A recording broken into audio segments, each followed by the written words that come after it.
All right, welcome back into another episode of Indiebnb. Today I am joined by Spencer Thomas of Spencer Thomas Music, Spencer Thomas Songs, however you That's want to right. find him on all the things. hmm Spencer, how are you on this Atlanta evening? I'm good. I was just cutting up a shallot. All right, all right. Yeah. A little bit of getting in the onion family. What are we baking up here? Oh man, I'm the prep cook for my girlfriend. She's a chef. She'll get off work. I don't know. I think we got a little risotto going on over here. Yeah. I mean, you can go follow him on his other Instagram, Spencer Thomas Cooks or Spencer Thomas Preps. I'm cooking. Yeah, prepping for sure. She's the mind behind the dishes, but she's like, "Hey, can we do this?" And I pulled some stuff from the garden. So, Oh, that's my day. Yeah, cleaning up and prepping food. Just a I Tuesday. love it.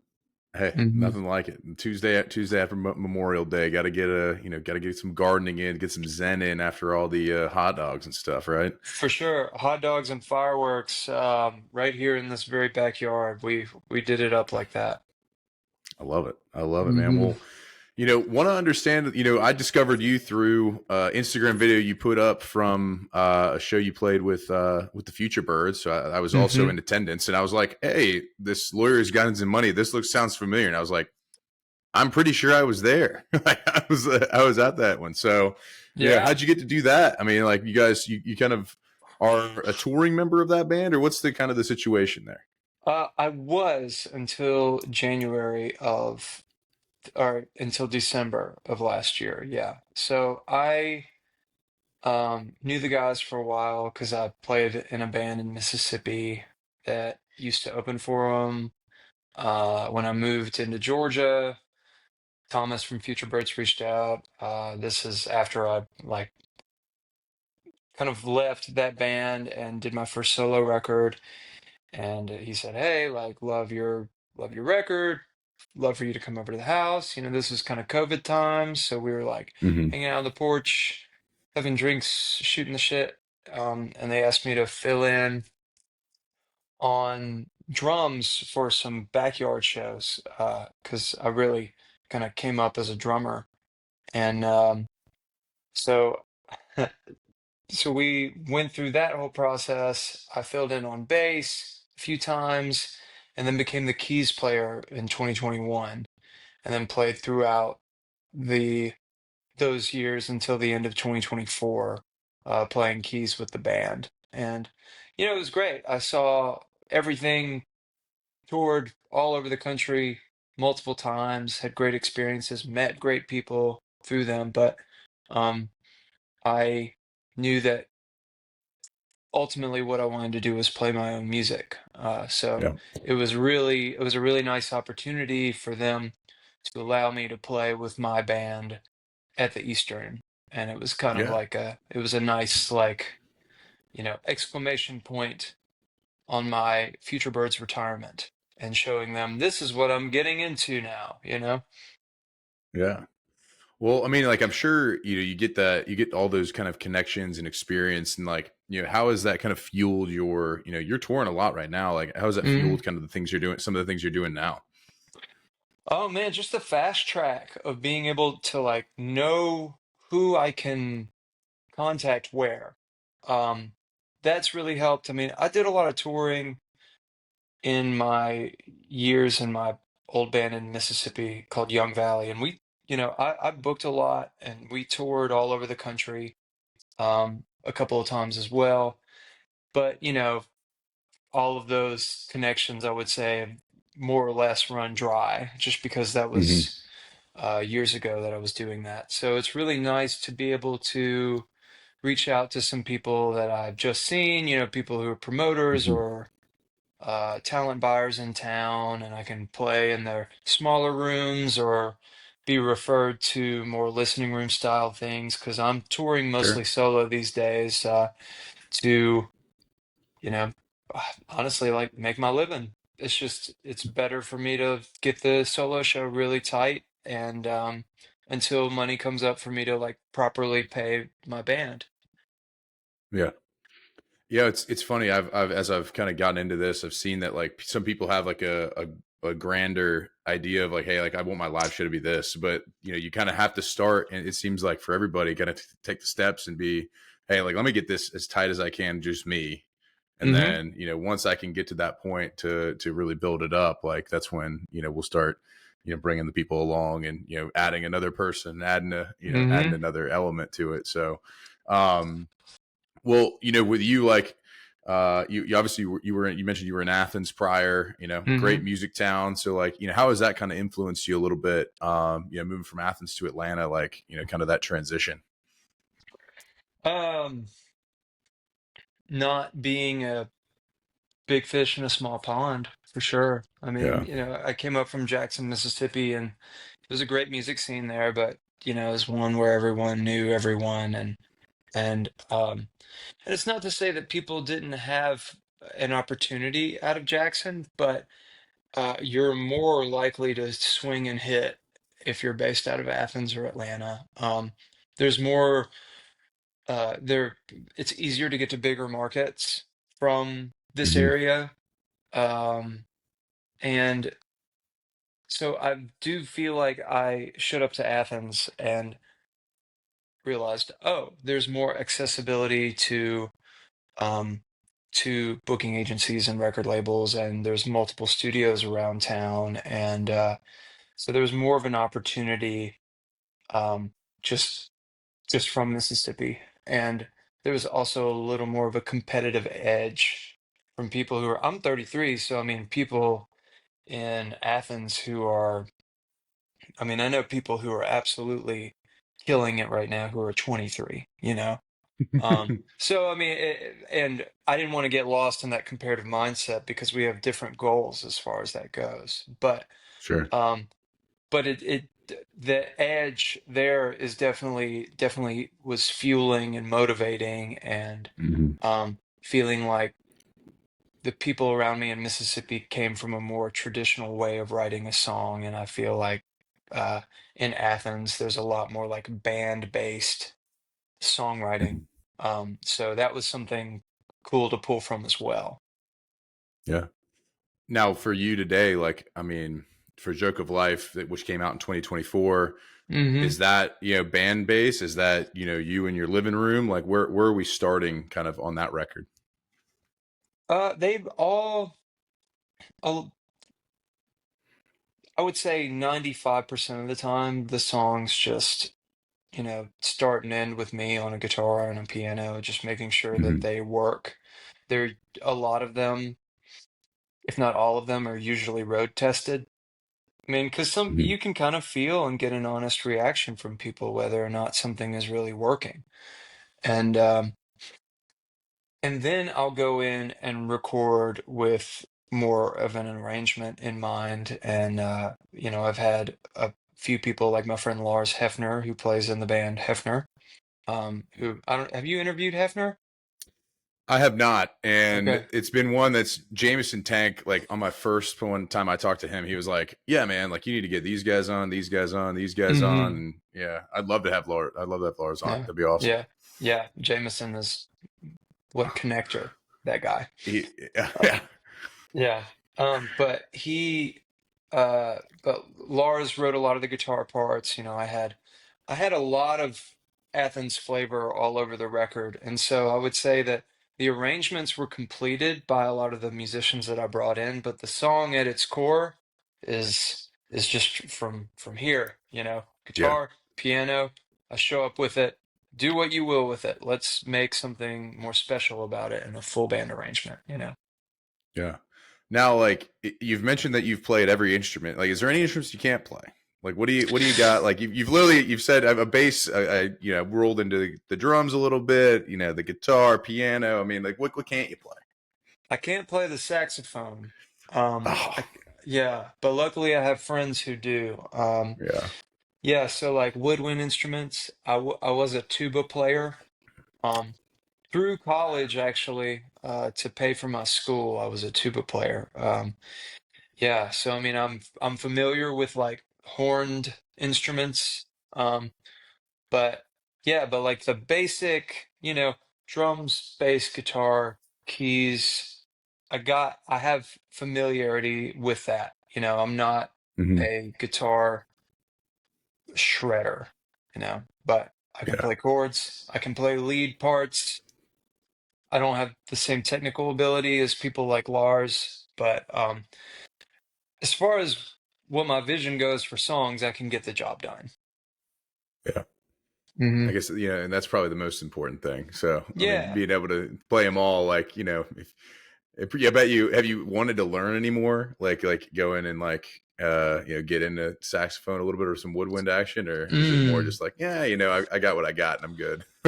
No, I mean, man, I rented a cello when I was in college, and it was ridiculous. It was like $20 a month. And I used to come home, or when I was living in college, I used to go back to the house that I was living at the time, and I'd sit down with that cello, and I started to make good sounds out of it. And I regret that I didn't keep that up, but Yeah. I think maybe when I looked into buying one, I was like, oh, I don't know.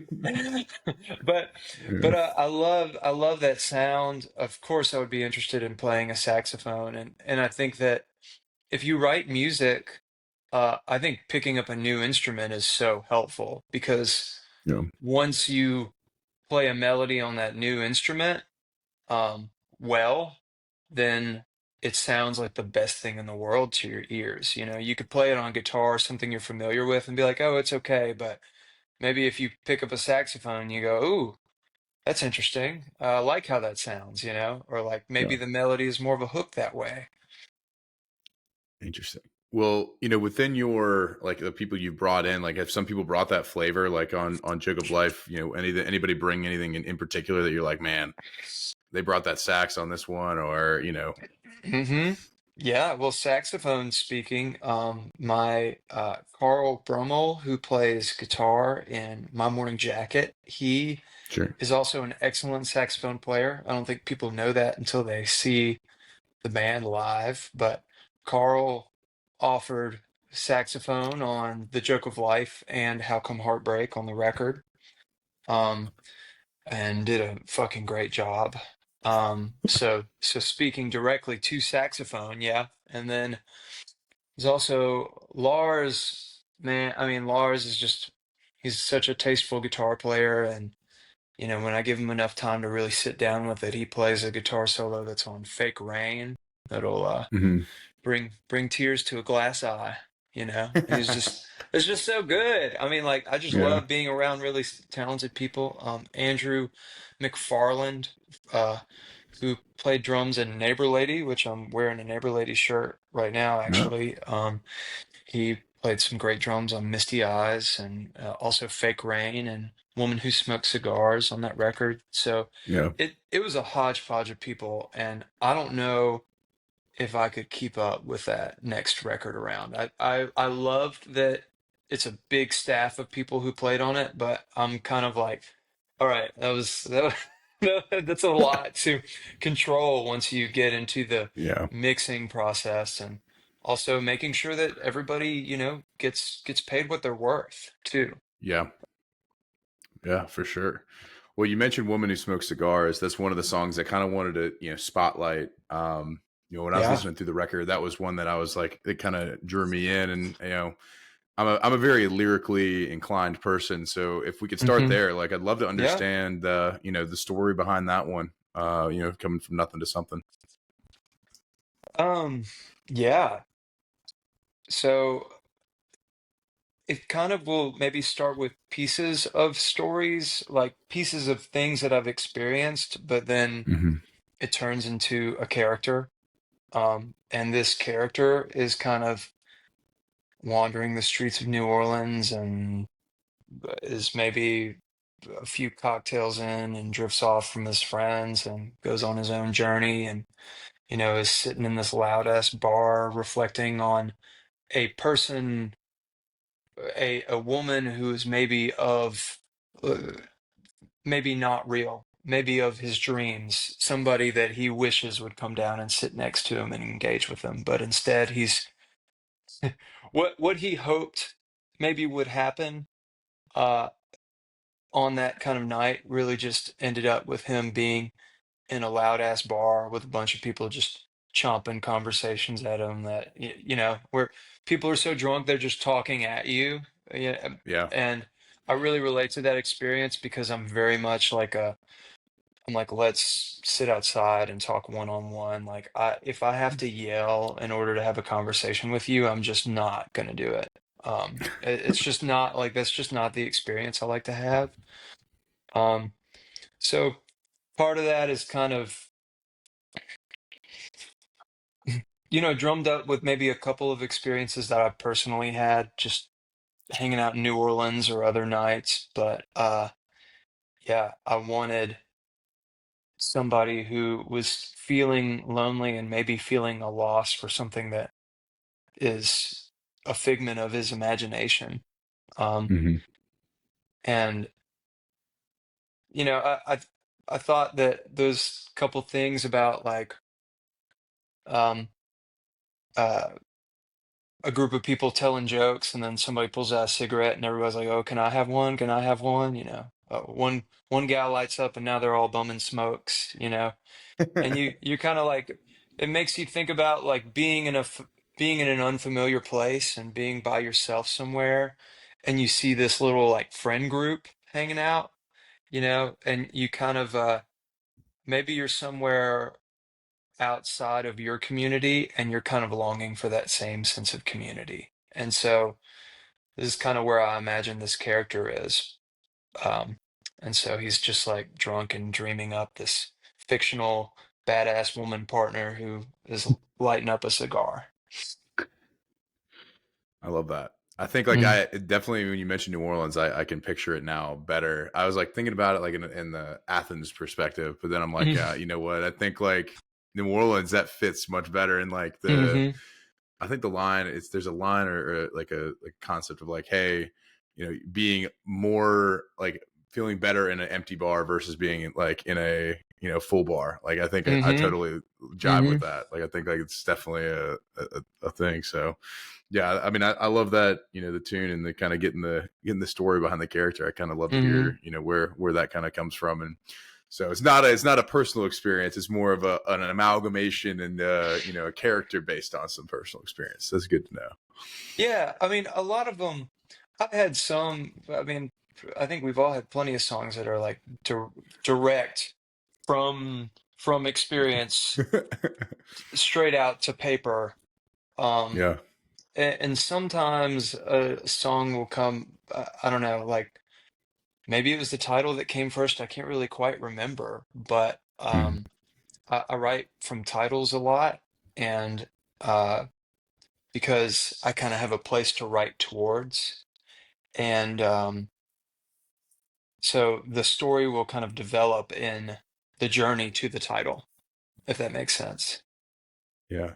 There's only one other person who said that they write from titles on this show, and it's a guy, Chris Casey. He's down in Statesboro. He's a real new kind of different sound than you have, but like he also was like, all right, like I came up with a title this, and then I'm like, what would a song like that sound like? And then Mm, he goes from there. It goes from there. I'm like, man, it's a pretty unique way to kind of think about something. How do you? Well, I guess the yeah, how do you come up with the titles? Like, where do is there like a melody or a song? Like, you play like the music part of it first, and then kind of come up hmm with the title, and then bring the story in from there, or what's your what kind of the process there?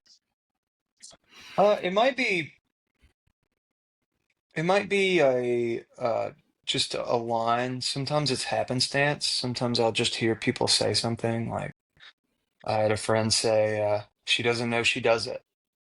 And I'm like, that just sounds like a good title. And so I went and wrote that song and I went and recorded that song because I just loved the way that that sounded. So it could be me, like sometimes I'll just write stuff at the top, like I'll catch a phrase and it just hits my ear right, and I'll just write that at the top of the page and just see what I can complete out of that. Um, So it comes in different ways, but yeah, I'll catch something weird, just something that someone will say, and I'll go like, all right.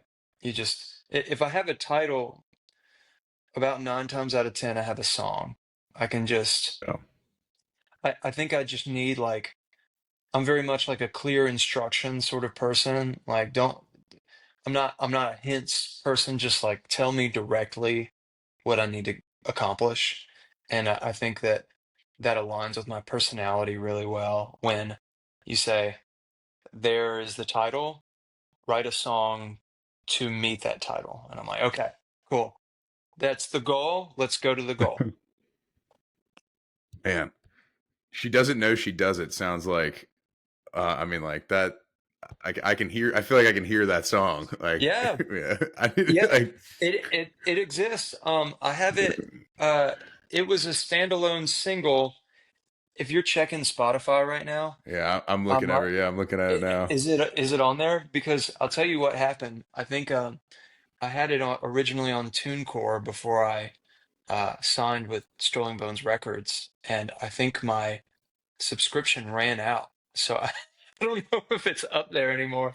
So I'm gonna have to talk with them soon. Yeah, But I think it's yeah. We have the Hanging Tough album and the Joke of okay. Life, and then a couple of the Joke of Life extended, Uh-huh. but I don't see it on here. So Okay. we'll Well, be man, it might be on.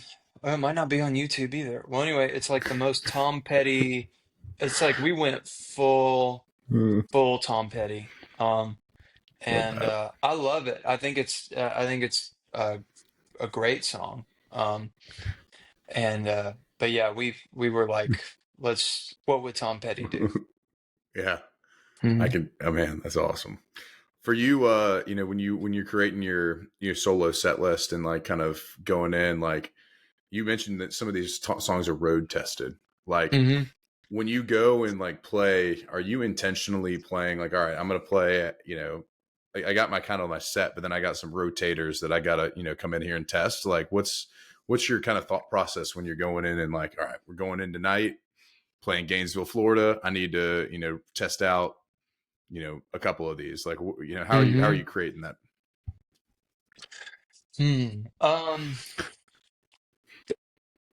There is definitely a guideline that I'll work with, and kind of be like these songs kind of work better in the first half of the set. These songs kind of work better in the back half of the set. But I definitely, especially now, I have a lot more I don't know, lighter hearted, kind of cheekier, funnier songs, just more clever.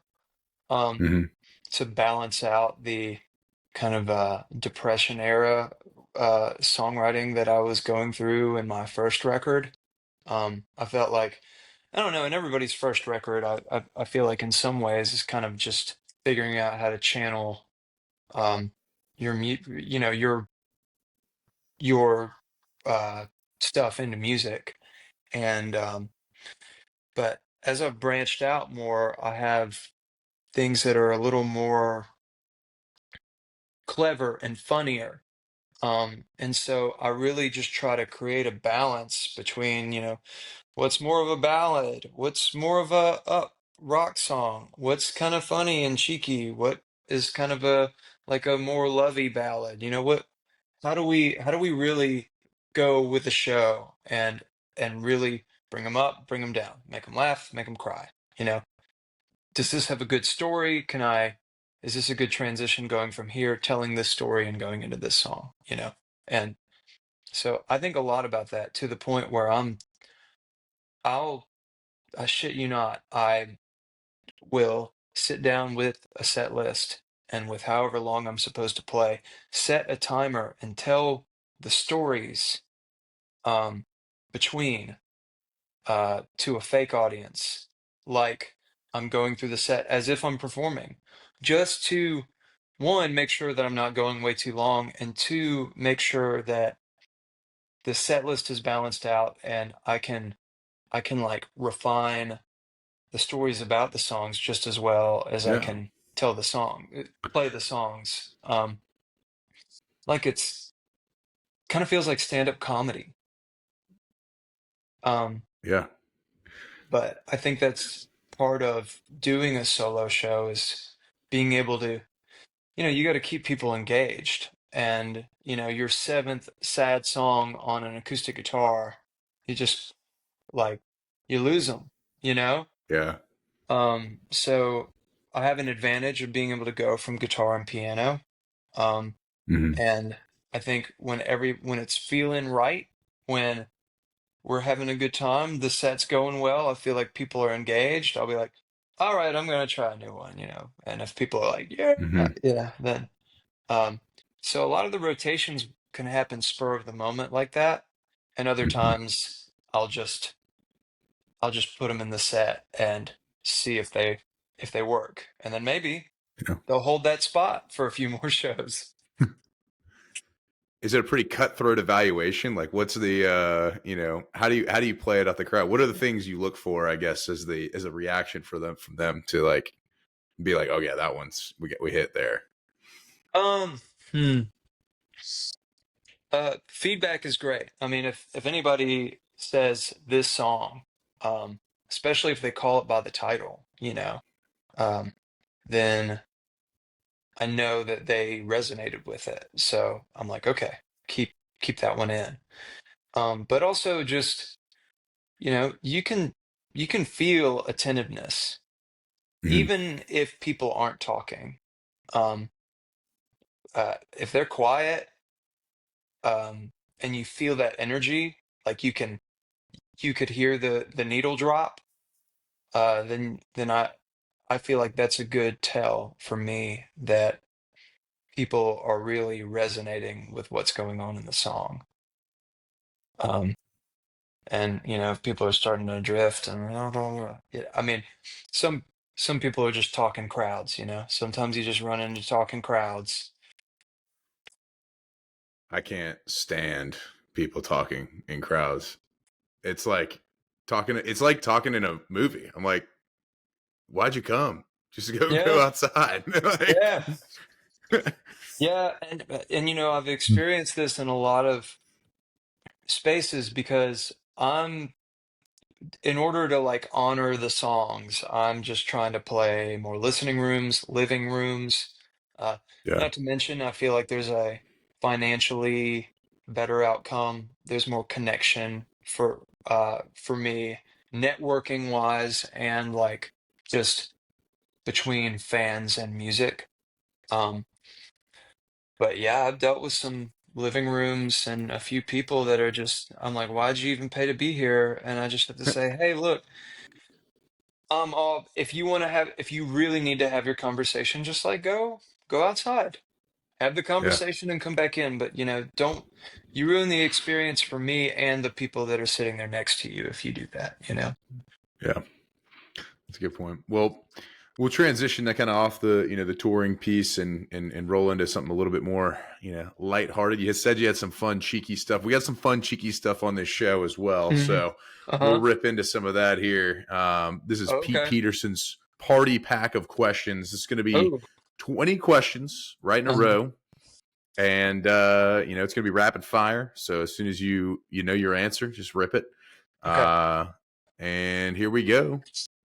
Pete Peterson's party pack of questions: cake or pie? Bye. He's pieing it up. All right. Salad or soup? Oh, soup. All right. Sunrise or sunset? What do you prefer? Sunset. All right. Would you rather hit a home run or score a touchdown? God. Home run. All right. He wants a nuke. All right. Now, are Hmm. you Braves country? Even though you're Mississippi, so like, I mean, growing up, Braves I would live in country. Louisiana. Yeah, it's all Braves country. Yeah, yeah, TBS. yeah, yeah. I love it. I TBS. love Yeah. it. All right. Night in or night out? What are you having more of these days? Night in.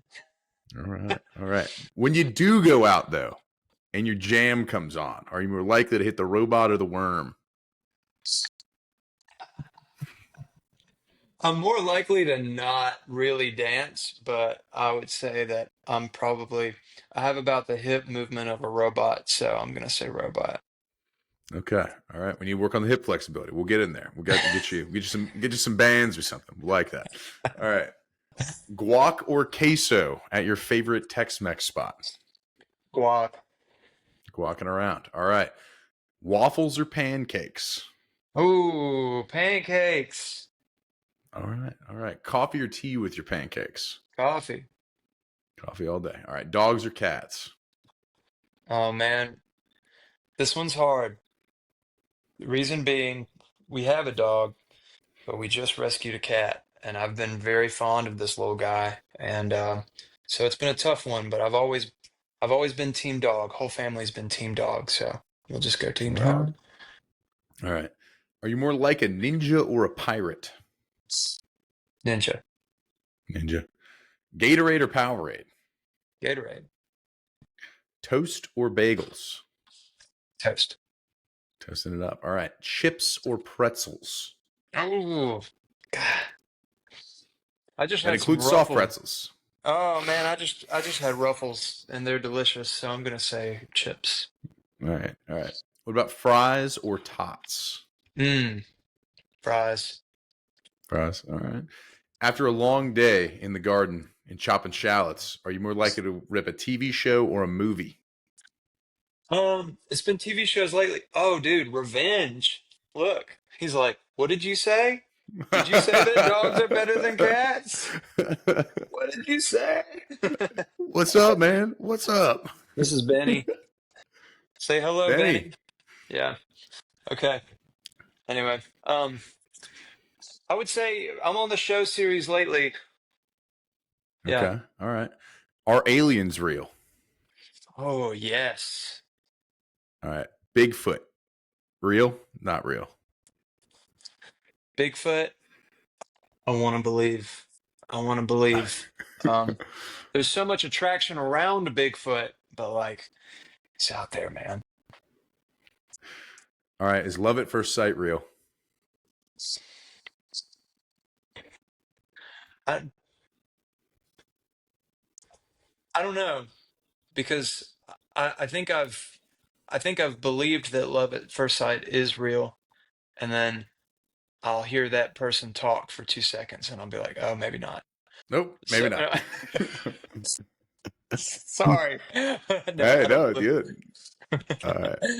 All right, and then you've mentioned a couple folks here, but we often ask for two bands that we might not know that we ought to check out.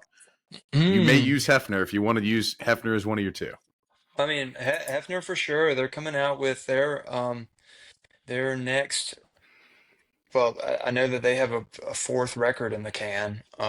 So those guys have been cooking up something really great. Um, let's see. Uh, a band I was just thinking about recently, Being Dead. Really cool band from Austin, Texas.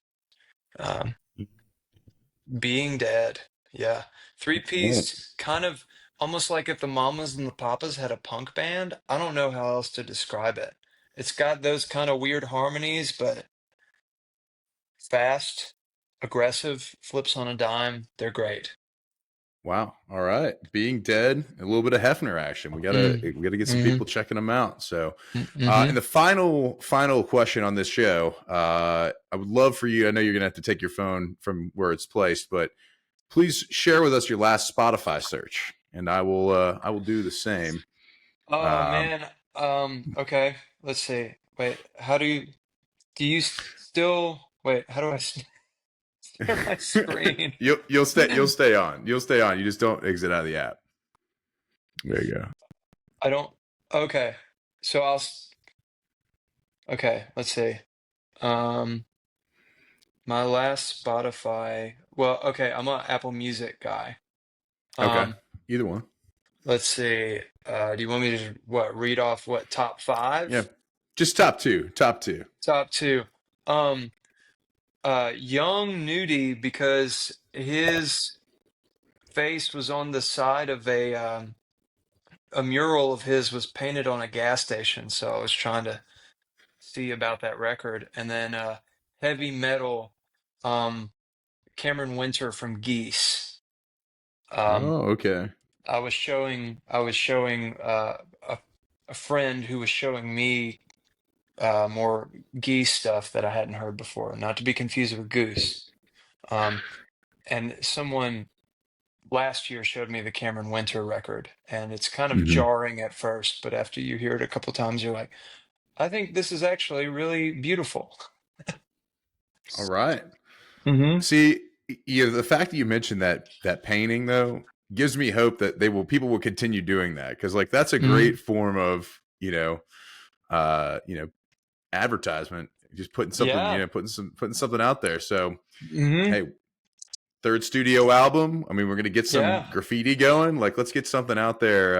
Yeah. I don't know. I don't know. We don't know what it'll be. We don't know what the songs will be. But like, Hmm. hey, I'd love to see some Spencer Thomas, graffiti out there. Yeah. Get it rolling. Murals, and then we're gonna get some Marta bus wraps, you know? Yes, the Marta. You got to get on the Marta. Like, where it feels like Herzig University has really been funding Marta's ads for too long. I think we need someone needs to just supplant them. Get them out of here. Get them out. Come on. Yeah. Well, I always I'll share mine as well, just because I don't want to leave you out the hanging. But mine are Yeah. the Nothing Matters by the Last Dinner Party. Hmm.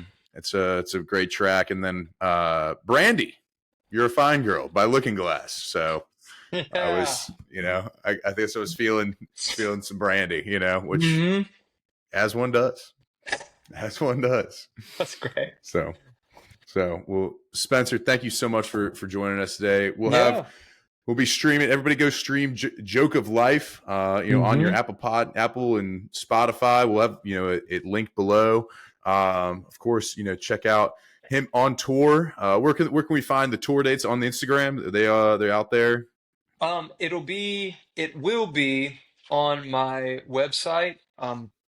Slowing down from touring in June and July, doing a few things, finishing up record three. And then Woo. August, I got some West Coast dates, out west into the West Coast, and some East Coast stuff coming up in September, and also back to Florida. So keep on the lookout. We love it. We love it, guys. Well, y'all check it out. Spencer, thank you so much for stopping in the Indie B. We appreciate your time, man. The Indie B&B. Thank you, Grant. Thank you.